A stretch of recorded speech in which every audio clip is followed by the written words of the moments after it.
Matthew chapter 7, 24 hanggang 29. Although 24 hanggang 27, ito po ay regarding sa dalawang nagtayo, dalawang builder, dalawang contractor. Ayan, dalawang contractor. And then 28 at 29 naman ay yung reaction ng mga tao dun sa pagtuturo sa mga teachings ng ating Panginoong Jesus. 28 and 29. So, of course, katulad kanina, nabanggit ko yung dalawang contractor dito ba? Ang mga contractor, puro marurunong po yung mga yan. Magagaling. Ang pinaka-importanting inaayos nila kapag nagtatayo ng gusali, whether bahay man yan o ano man, ay ang pundasyon. Ang pundasyon, iba yan sa poste. Ang poste, doon nakatayo yung pundasyon. So, ang pundasyon, kailangan na kunin mo, hukayin mo siya, depende sa lalim, o yung lalim niya ay depende kung nasaan yung pinakamatigas na lupa na. If possible, ay yung maabot mo yung bato, mas maganda.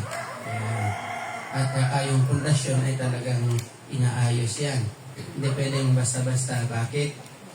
Diyan nakasalalay yung mga tinatayong mga gusali. Pag mahina yung pundasyon, tatagilid, gaganon. Kahit hindi gusali, kahit pader. Diba? Pag nagtayo ka ng pader, mahina yung pundasyon, tatabi nga yan. O kaya kung hindi man tatabi, tuluyan yan na guguho, magigiba. Pero ang mga kontraktor, may alam po lahat ng yan. Ano po? May alam yung mga yan.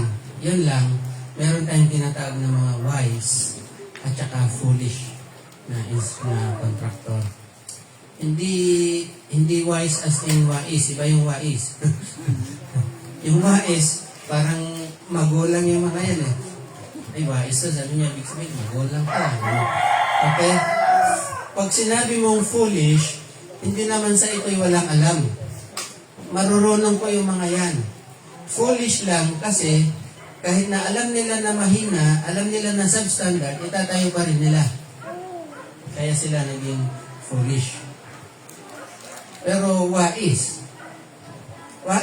magulang kasi itatayo nila kahit alam nilang mahina, pero may pakinabang pa rin sila. Kasi hindi naman sa akin yan. Malayo yan naman sa aming lugar, parang ganun. Ayan. Kaya may pagka-wais o may pagka-magulang, pero foolish. Ayan. Yun ang ating titingnan sa ating pag-aaral ngayon, simula verse 24. And take note, sa mga conclusion ng ating Panginoong Jesus, para palaging may dalawa. Kino-compare, comparative, no? Kino-compare. Yung dalawang pintuan, ano yung isang pinto? Isang maluwang at saka isang masikip. Pagkatapos, pagpasok mo sa pinto, naglilid siya sa dalawang uri ng daan din. Yung isang daan ay, kung maluwang yung gate, of course, maluwang din yung daan na kakalalabasan mo. Pag makipot yung gate, makipot din yung kalalabasan. Hindi naman ibig sabihin ay mahirap pumasok sa ating Panginoon.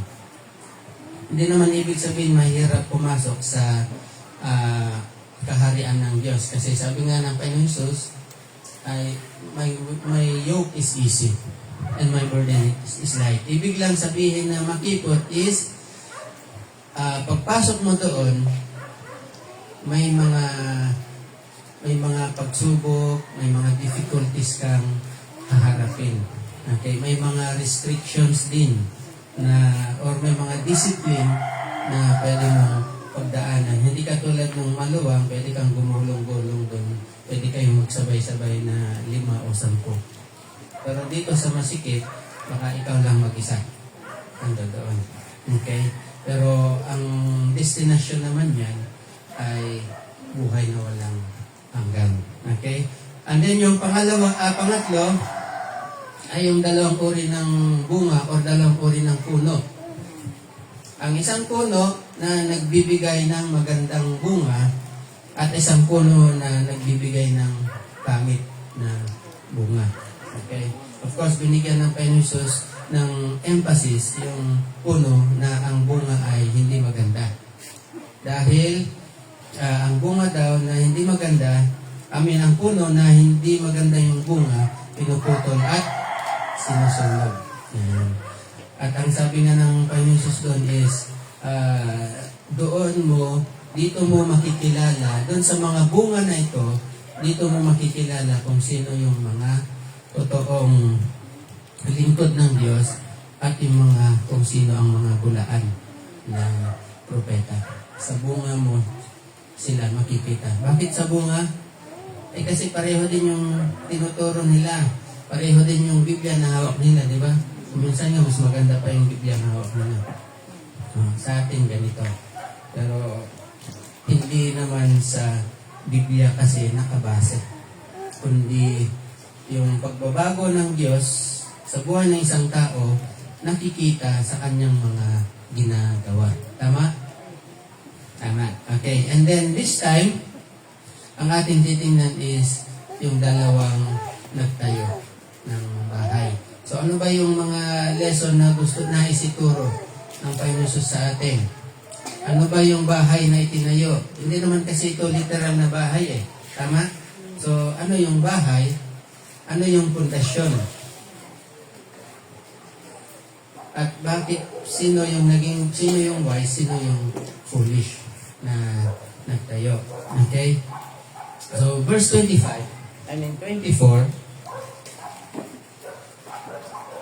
kaya't ang bawat nakikinig at nagsasagawa ng mga salita kong ito ay may tutulad sa isang taong matalino na nagtayo ng kanyang bahay na ang pundasyon ay bato. Umulan ng malakas, bumaha, at binayo ng malakas na hangin ang bahay na iyon, ngunit hindi nagiba sapagkat nakatayo iyon sa bato. Okay, and isa pa pala sa titingnan natin is, ano yung bagyo? Ano yung hangin na malakas? Ano yung baha? Okay? Kasi lately, nakaranas tayo ng mga ganyan. Yung mga tinatawag natin na super typhoon. Tapos nagbabaha, makita mo yung mga sasakyan, nakalutang na lang. Kala mo yung submarine, okay, lumulutang. So nagiging walang kwenta yung mga magagandang sasakyan dahil sa pagbaha. And then, ang sabi dito, kaya't, sa English ay therefore. Therefore, meaning i-conclude na niya, i-close ng Panginoon Jesus mga tinuro niya, ano naman yung ang bawat nakikinig. So, dalawang uri ng nakikinig dito. Of course, alam natin from chapter 5 na ang kausap niya ay ang mga alagad, ang mga disciples. Okay? And then, hindi lang naman yung mga disciples, nandun din yung mga napakaraming tao. Sila yung nakikinig. At yung mga nakikinig na to, whether mga disciples man yan, or yung mga tao, yung maraming tao, pareho yung napakinggan nila. Pareho yung pinapakinggan nila. Sino? Ang Panginoong Yesus. Okay? Pareho yung naririnig nila na sinasabi ng ating Panginoong Yesus. Ang tanong is, yung naririnig ba nila, ano ang gagawin nila dito? So, parang sa classroom, di ba? Sino yung nag-aaral dito? Ilan kayo sa classroom? 40. Dami. 45. So, yung teacher nyo, yung 45 na yun, sa isang classroom, isang section, isa lang naman yung teacher, di ba? Siyempre sa high school, nagpapalit. Oo, may subject na science, Filipino. Pero ibig sabihin, kung science yan, isa lang yung teacher nyo sa science. Pero bakit yung iba, pagdating sa exam, nakaka-perfect sila, ba't yung iba ay hindi? Bakit kaya? Pareho din na nandun sila sa loob ng classroom. Pareho din na oras. At least pag wala ka doon, pwede mong sabihin, absent kasi ako nung nagturo. Okay? Pero ganun din dito. The same na crowd, ang mga disciples, ang mga tao, crowds of people, the same yung nagtuturo ang ating Panginoon Jesus, the same yung naririnig nilang mga katuruan, ang mga tinuturo ng Panginoon Jesus. Pero magkakaroon ng different na reaction. Saan kaya tayo dito? Okay? So, unang reaction, inuna ng Panginoong Jesus yung positive. Okay? Pag sinabi mong wise, ano ba ibig sabihin ng wise? Ang wise kasi, galing yan yung Greek word na Sophia, o sinong Sophia dito? Sophia ay wisdom. Okay, ang wisdom is yung mga knowledge na nalalaman mo, yung knowledge na nalalaman mo, ina-apply mo. Yun yung wisdom. Wise ka, kasi wise ang isang tao kung yung mga nalalaman niya, naririnig niya, mga natututunan niya, ay ina-apply niya. Yan ang ibig sabihin ng wise. Okay? So, wise daw, matalino daw, ang isang tao kung siya ay nakikinig ng salita ng Diyos, tapos isinasapamuhay niya ito or sinusunod niya ito.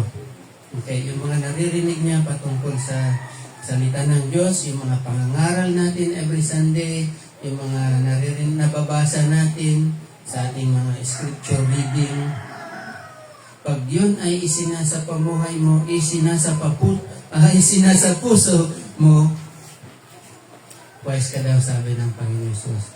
Para kang contractor na nagtayo ng bahay sa batuhan. At anong mangyayari pag yung bahay ay nakatayo sa batuhan? Ayos ang pundasyon. Anong mangyayari? Sabi dito, umulan ng malakas, bumaha, binayo ng malakas na hangin. Pag sinabi mong malakas na hangin, as in malakas talaga. Okay? Pero hindi siya nagiba. Hindi siya bumagsak. Okay? Ibig sabihin, nakatayo pa rin at nalagpasan niya ang anumang mga bagay na ito, ang mga pwersa ng kalikasan na ito. So, babalikan natin yan, pero tingnan muna natin yung pangalawa. Ito din, pareho din na nakarinig ng salita, pareho din na nandun, pareho din yung pinapakinggan ang ating Panginoon Jesus, pero foolish daw itong taong ito. Sabi niya, verse 26, ang bawat nakikinig ng aking salita, ngunit hindi naman nagsasagawa.